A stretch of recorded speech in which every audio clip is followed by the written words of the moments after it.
Ladies and gentlemen, gather round. Today's story is about the deadliest, most tragic lovers' quarrel in history. People say fighting with a spouse is like cutting water with a sword, pointless and harmless. But for this couple, their fight involved real swords, and the blood flowed like a river.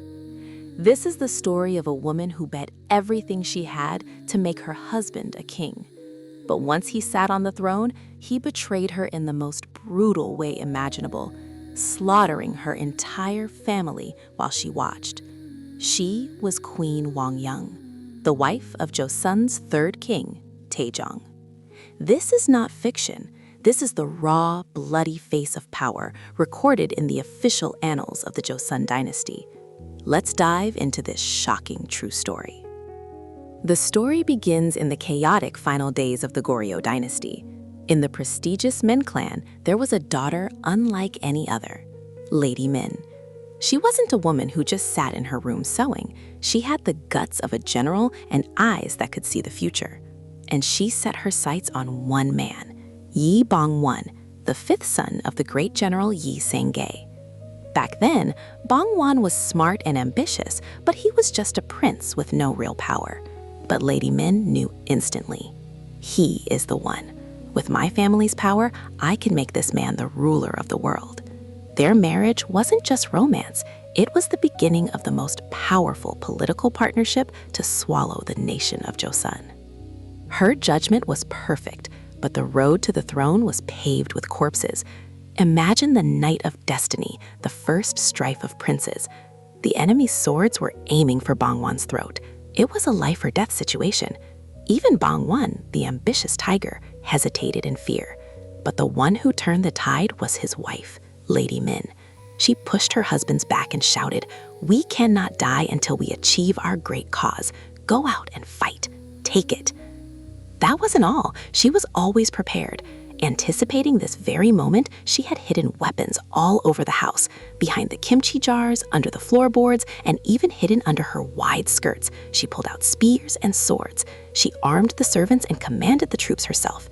That night, the real commander who saved Bong-won and led him to victory was his wife.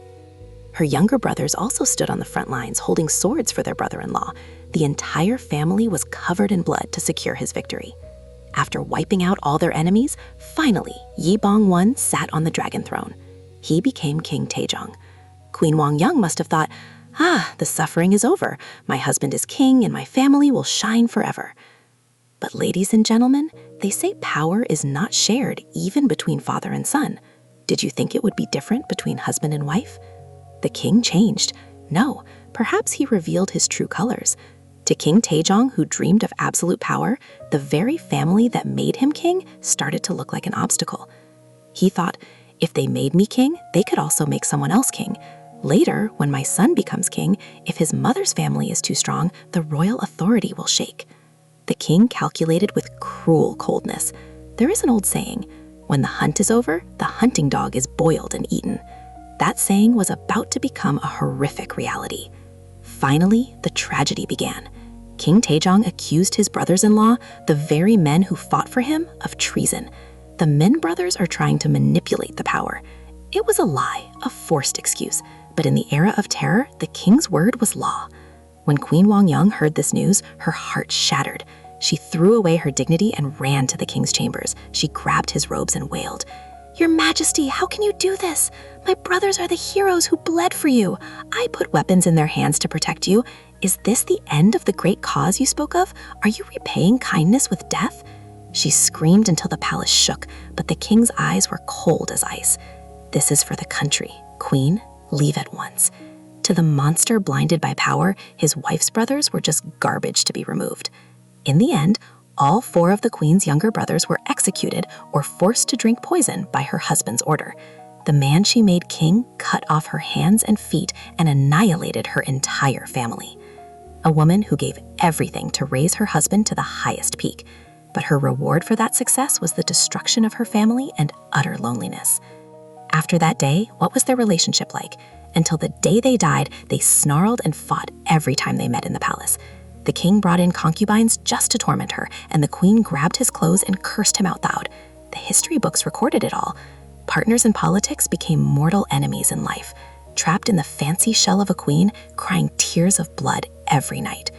What did she think in her final moments? Did she regret that the throne she wanted so badly was actually a hell that devoured her loved ones? Maybe she thought, I should have just lived as the wife of a simple scholar. What is power? And how empty is human trust?